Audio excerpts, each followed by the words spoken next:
It's the night of the 5th of June, 1944, and high above the English Channel, 6-horser gliders are being towed by Halifax bombers.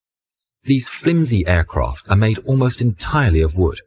Contained inside the gliders are a force of 181 brave men. These men are on an incredibly daring mission called Operation Deadstick, the purpose of which is to capture and hold bridges near Caen.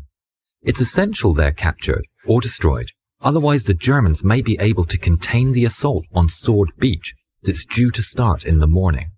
The bridges are called the Ranville and Benouville bridges, but after tonight's operation, they will be known by far more famous names, the Horsa Bridge and the Pegasus Bridge.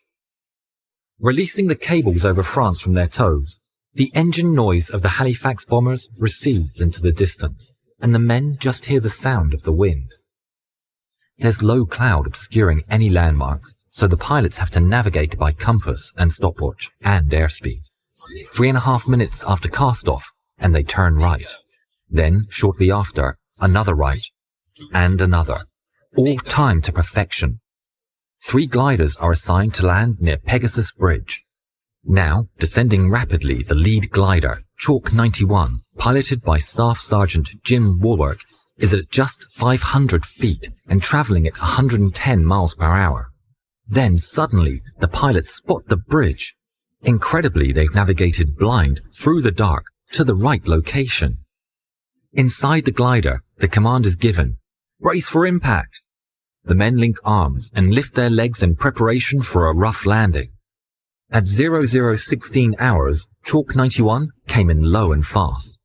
Wrestling at the controls, Woolwork aimed for the barbed wire fence that protected the bridge, and the Horsa crashed through it.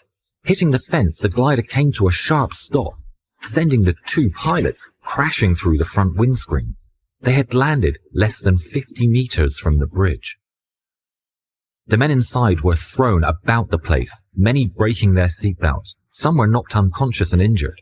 But gathering themselves, they opened the doors and the men piled out, quickly and quietly gathered together outside the plane, to the hushed call of Lieutenant Den Brotheridge saying, "Come on, lads." The platoon rallied and they hurried towards the bridge and battle. Private Billy Gray spotted a German on the bridge and let him have it with his Bren gun. Then he raced across the bridge, his job to clear the barn opposite. Reaching the barn, he threw in a grenade and then dashed in after it. Since being over the channel, Billy was absolutely desperate to use the toilet, and he dashed in shortly after his grenade went off to pay a call of nature. Meanwhile, outside, the machine gun bunker was taken out with the grenade. The Germans managed to fire a warning flare into the sky as Lieutenant Den Brotheridge was dashing across the bridge. Suddenly lit up, he was cut down with machine gun fire. The first man to fall on D-Day to enemy fire. Billy Gray, emerging from the barn, was horrified to see Den mortally wounded, but being held by his friend, Wally Parr, in his final moments. Now, the second Horsa, Chalk 92, was coming into land. The plane hit the ground with an almighty thump, skipped, and then came to a very sudden halt. Several of the men were thrown through the side of the glider.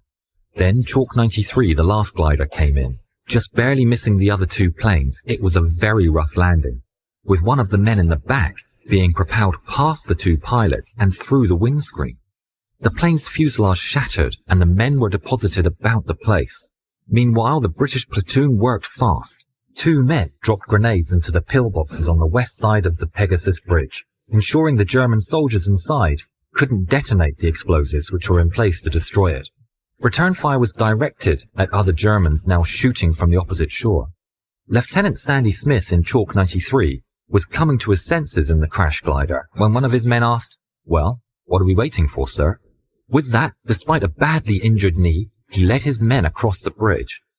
Encountering German resistance, a stick grenade exploded near Smith. He was busy firing back when one of his men asked, "Are you okay, sir?"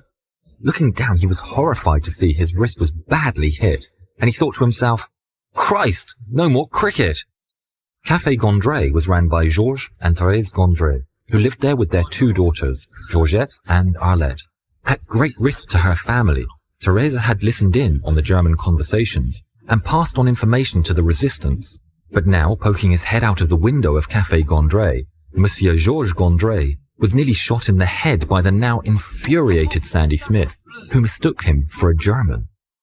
After radioing to each other, the teams understood that the two bridges had been captured and the code for success, ham and jam, could be transmitted. The radio operator said into the receiver proudly, "Ham and jam." There was no reply. "Ham and jam, ham and jam, ham and bloody jam. Why won't anyone answer?" he screamed. Eventually, the signal was acknowledged. The operation a complete success. Café Gondry was commandeered, and the children were given chocolate by the British troops. For 5-year-old Arlette Gondry, it was the first chocolate that she had ever tasted. Café Gondry is a small coffee house that still operates even today. The owner, Arlette Gondry, now proudly runs the cafe that overlooks Pegasus Bridge. Please support the channel by subscribing and watching another video of ours. Thank you.